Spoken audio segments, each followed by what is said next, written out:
What is an exchange-traded fund, or ETF, and how does it enable investors to buy into a broad range of assets with a single transaction? Many of us have heard that ETFs are a straightforward way to diversify our investments, but let's break down the mechanics to understand how they actually work. Essentially, an ETF is a fund that tracks a particular index, sector, or asset class, like stocks, bonds, or commodities.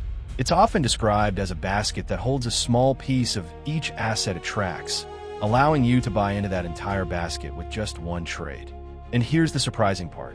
This basket is traded on an exchange, just like individual stocks, which makes it possible to buy and sell throughout the day. But is it really as simple as putting your money into a single fund and instantly gaining diversified exposure? Let's take a closer look at the inner workings of an ETF to find out. By understanding how ETFs operate, we can better appreciate the benefits and potential drawbacks of using them in our investment strategies.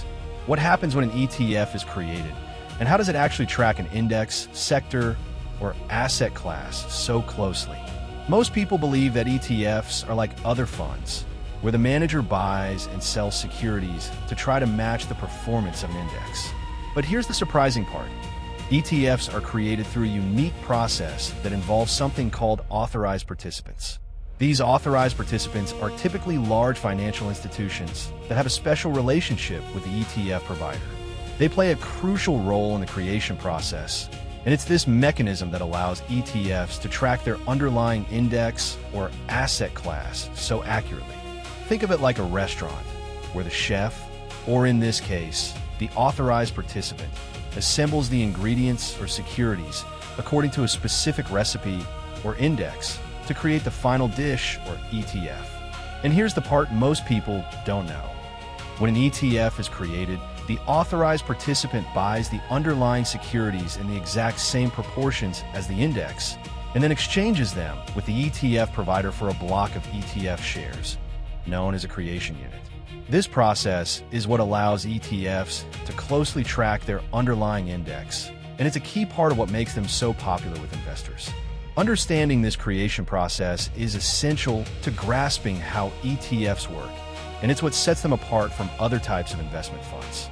Now that we've covered the creation process, let's take a closer look at how this mechanism works in practice and what it means for investors. Vocabulary: securities, authorized, participants, creation. What if everything you thought about how ETFs track their targets was slightly off? That they simply buy and hold all the assets in the index they're supposed to mirror?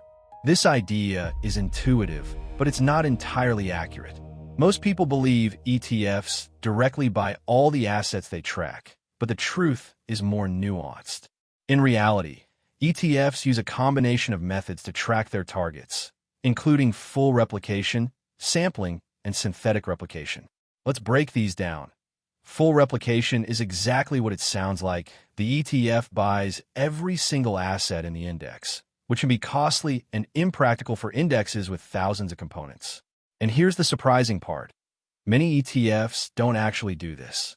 Instead, they might use sampling, where they select a representative subset of the index's components to invest in, which can be more efficient but also introduces some tracking error.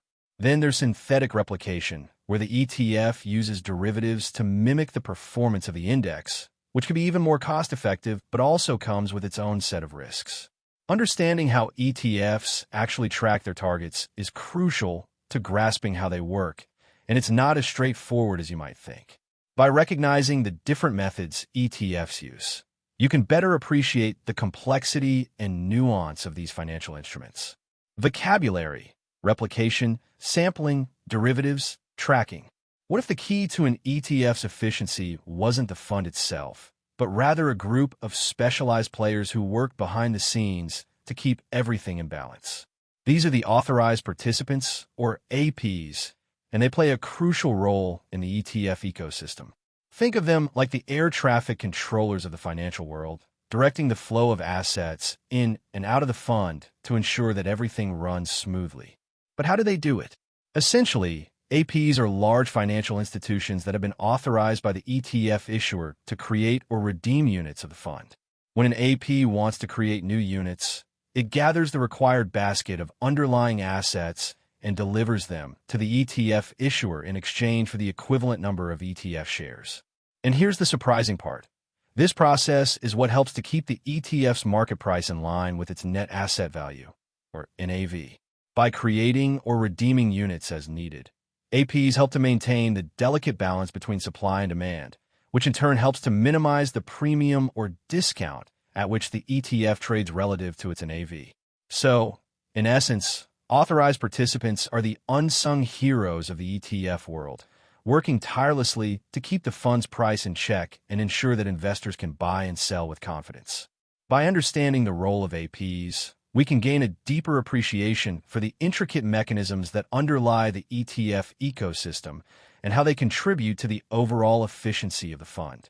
Vocabulary: arbitrage, net asset value, authorized participants, creation/redemption. What if everything you thought about ETFs being tax efficient was only partially true?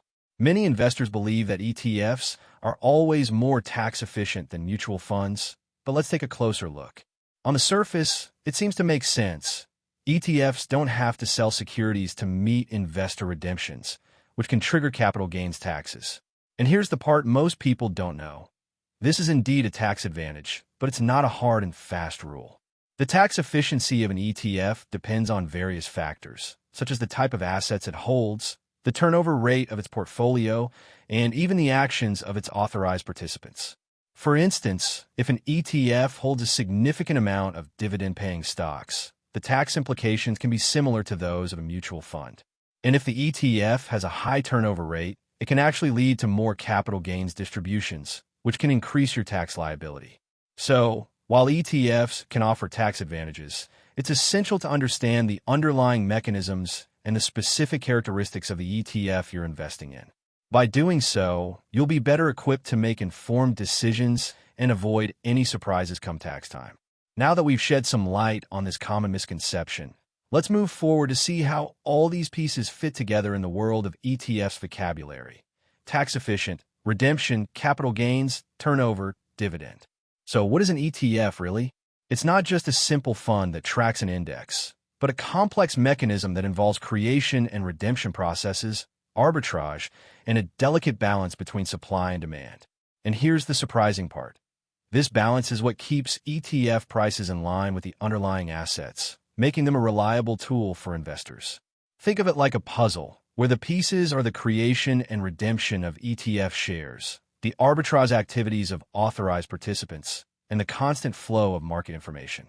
When all these pieces fit together, the ETF price reflects the true value of the underlying assets, giving investors a clear picture of the market. Now that we've dismantled the mystery around ETFs, it's clear that their inner workings are both more complex and more fascinating than they initially seem. By understanding how ETFs actually work, you'll be better equipped to navigate the markets and make informed decisions. If you want to continue decoding the markets and uncovering how they really work, consider subscribing to our channel for more in-depth explanations and insights. Vocabulary: arbitrage, redemption, mechanism, puzzle.